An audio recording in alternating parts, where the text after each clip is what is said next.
Horror movies, although they're easy to make, they're the hardest movies to market. Yeah. And that's because they're so easy to make, so many people make them, and it's hard to get people's attention.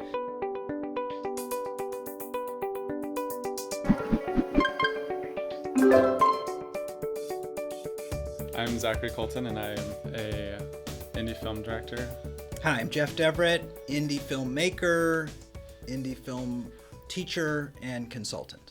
I'm making a low-budget indie horror film as like my first feature film, and was just trying to find out more information on the indie side of distribution and marketing, and especially like if you have just some specific strategies or ways that you have seen for marketing and distributing in horror films. Okay.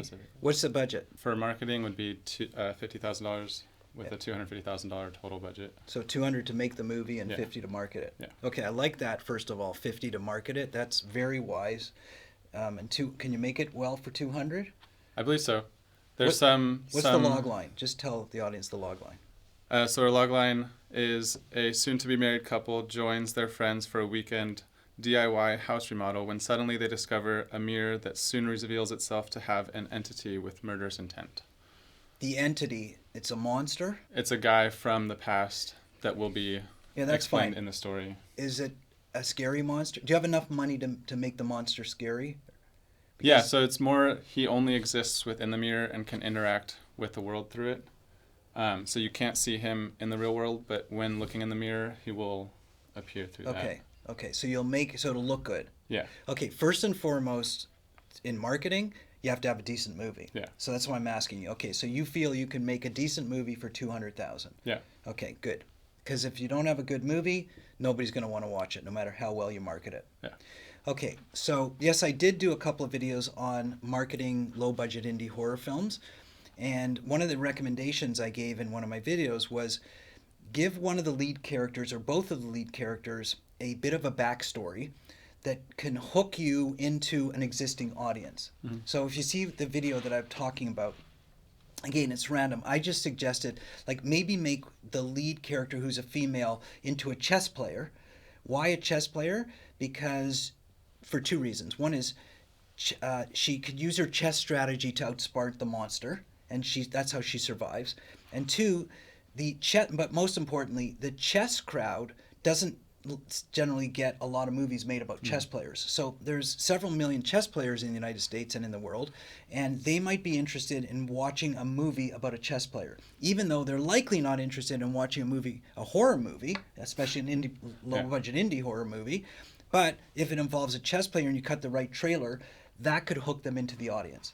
So that's a way to kind of build marketable elements into your movie to start with.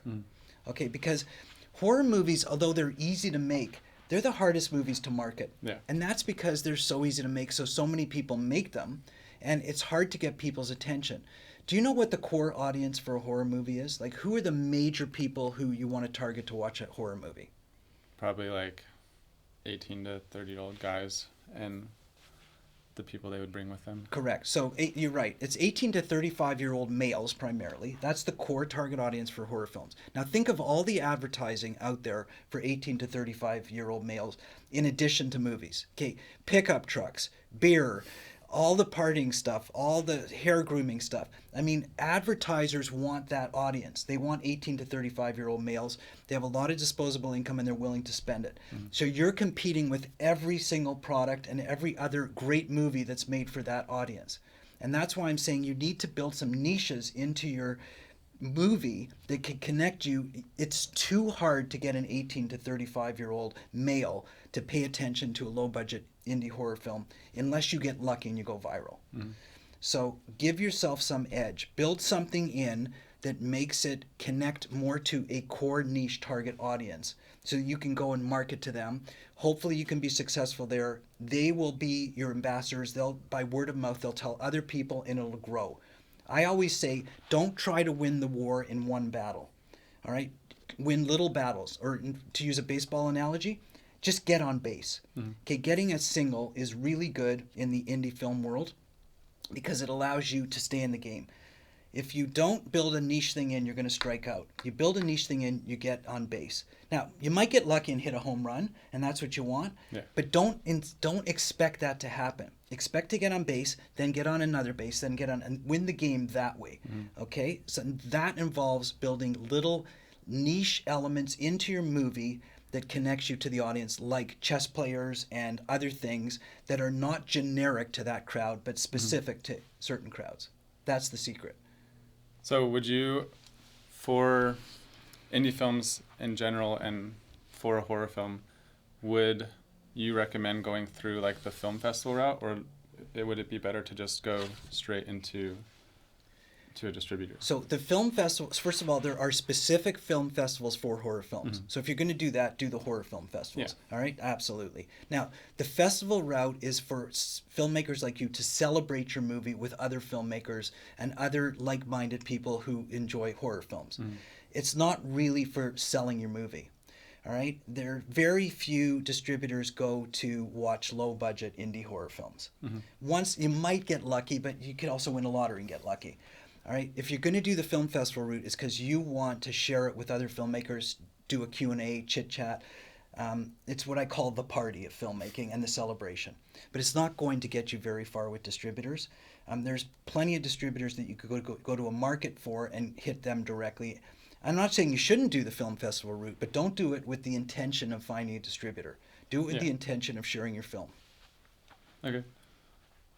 What's generally like the best way for a first-time filmmaker to distribute their film? Okay, so the world is changing, and I have certain views about that. All right, if you can get a good distributor who will give you a fair distribution deal, you should probably do that because it's the first time. Yeah. But you don't want to get screwed in a bad distribution deal, which is what happens with most indie filmmakers. All right, so I give a lot of advice to filmmakers about which distributor to choose and specifically how to negotiate their distribution deal, because you can get tied up in like a 10-year deal with no revenue and you're sorry that you ever made the film. It's so aggravating. As challenging as it is to make the movie and get it financed, it's so aggravating that you have gotten a bad distribution deal. So if you find the right distributor and the deal's right, do that. All right. Now, if you don't find the right distributor or you can't get a fair deal, you can go it alone. It's self-distribution. And that's the way a lot of indie filmmakers are going these days. It's a lot more work. All right. It's not easy. And I know filmmakers don't like to do the business of film distribution because they're artists and they want to make the films. They don't want to sell them. But filmmaking is a business, and if you can't sell what you've made, then you're not going to be able to make another film. So there is another route to go. If you get locked out or you can't get the right deal, there are lots of other ways to get your film out there, especially if you've built marketable elements into it. Now, this could be a 1-hour video. It could be an entire class on self-distribution. I mean, you watch all my other videos, I talk about that. I talk about how to use aggregators to get onto platforms, it's just about audience. Okay, if you make a good, engaging film to your audience, you just have to put it out there and draw your audience to where you want. That's what the distributors want too. They want the audience, and they're not that great these days at getting it. You actually might be better. It's a lot of work. Distribution is actually more work than making the movie, than production. I hate to tell you. So be prepared for that. But the good news is you're tucking away $50,000 to do it, which is a good, healthy fund, and you could do a good marketing campaign. So say like the film was shot, edited, and like ready to be seen, what would be like the next step for that process? First, you'd shop it around to distributors. Okay, you'd take it to either directly to certain distributors through connecting with them. I could tell you through various catalogs and stuff like that. It's not too hard to find distributors. The question is, can you get their attention and will they want your film? You could go to a couple of film markets if you want, do it that way. That's another way to find distributors. So the first step is try to find a good distributor and make a good distribution deal. And if you can't spend probably 3 to 4 months doing that. And by the way, start that as you're editing your film in post-production. Cut the trailer first so you have something to show around. These people have done hundreds of films. They're going to know what to expect. They'll be able to tell the quality of your film. They'll be able to tell if it's something that they want to sell. You don't have to wait till the end and then spend another 3 to 4 months or 6 months. And a lot of them will ghost you. They don't return your calls or anything like that. While you're doing that, you can also start to explore self-distribution in case you can't. Like you can do these things in parallel. While you're looking for a distributor, you can also start exploring what it would take to do a marketing campaign. Because, by the way, the distributors aren't going to do your marketing for you anyways. You're going to end up doing it. So no matter what you plan in marketing, even if you get the distribution deal, they'll want you to execute your marketing plan so that you can draw audience to your film. Mm-hmm. All they're going to do is put it up on a few platforms for you. So the next step is look for a distributor and start planning your marketing. So then I know you talked about with your film how you put it up for like the pay-per-view, like purchasing it on Amazon Prime or whatever before it went on to streaming. Is that what you would recommend for? Okay, well, Amazon Prime is streaming. That's just transactional streaming. Transactional. So you're talking about subscription streaming. Yeah. Okay, subscription streaming, which is i.e. Netflix and all the big platforms, right? Unfortunately, they are not doing a lot of indie films these days. They are what we call vertically integrated, and most of what they sell, like most of what they show, they make themselves. So if you're not making it for them, it's going to take a little bit of a miracle to get it onto their platforms. So don't depend on that. Okay, you should try for it. Okay. You definitely should not write it off. You try your best to get that likely through a distributor or an aggregator. And some people get lucky, most people don't. So if you get it, that's great. All right, but don't depend on it. Assume you're not going to get it and build the plan so that you can go without it. All right, now that's subscription video on demand. So the other stuff is transactional, where people pay, and AVOD advertising, where it's free and people watch it. That's likely going to be part of the plan. If you have the right marketing elements built in and the right plan, then you can move potentially people to a transactional platform, whether it be Amazon or iTunes or whatever the case may be, or Vudu, and hopefully they'll pay for it. Okay, that's because you've done a good job in enticing them to want to watch it and pay for it. If not, you'll put it onto an AVOD, an advertising video on platform, or several of them, which people will watch for free, and you'll get a share of the advertising revenue.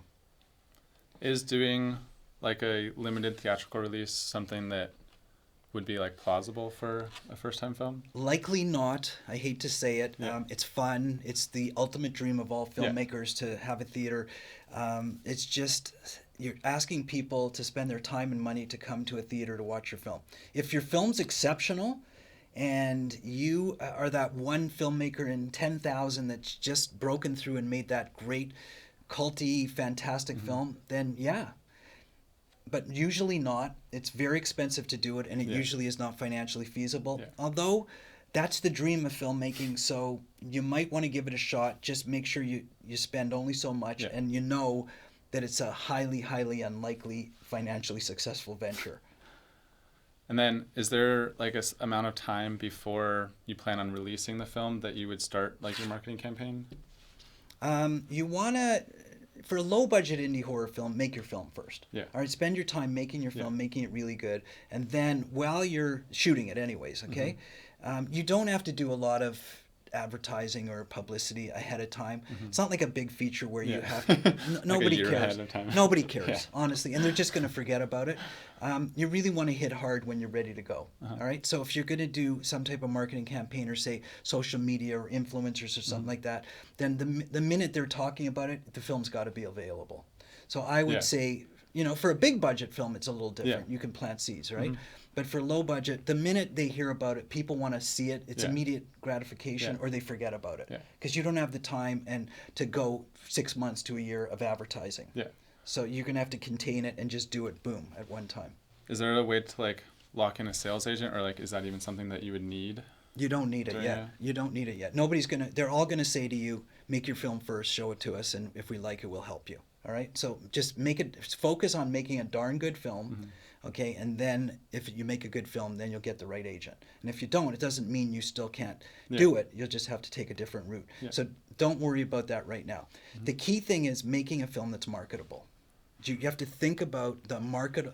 Think about your marketing campaign before you make your film, so that you make your film so that you can execute your campaign right away. And it doesn't matter whether it's a distributor, an agent, whoever, how you're going to distribute it. You're going to need that marketability in the film. Yeah, I was talking to somebody who's in marketing, and they were talking about setting around like digital billboards almost, where it's like a mirror that has like the entity or something like showing up behind people. Oh, that's a fun idea. And just like putting it through like big cities or like populated areas to get like visibility and like, Okay, but there's attraction. logistics to that. It's Yeah. easy to sit in a Definitely. room and talk about that. Yeah. But like putting a mirror and getting people and all this kind Yeah. of stuff, you got to be very realistic with a low budget indie film. Yeah, exactly. You're not dealing with big A-list actors who you're going to get publicity and press for. Yeah. And how important would it be, like, in your first film, like, how big of a name would you want to, like, try for? For a $200,000 production budget, you're not going to get any big name unless they love your movie or they're making it themselves, which is highly unlikely. Don't worry about that. Okay, make it a good concept movie make the monster believable, make the acting good, the sound, the production quality has to look good. Don't worry about the name. It would be great to have one, but you're not going to get one. So don't try to spend money, and don't go with low level, B level TV has-been actors. Distributors will say, oh, the better the name, obviously the better the name, but it's going to cost you money. It's going to take away from your other stuff. The quality of it, yeah. People want to just be scared. If you're making a horror movie, just scare the heck out of them, okay? That's the most important thing. Okay. Good luck. Thank you very much. All right. Nice to meet you. Yeah, good to meet you.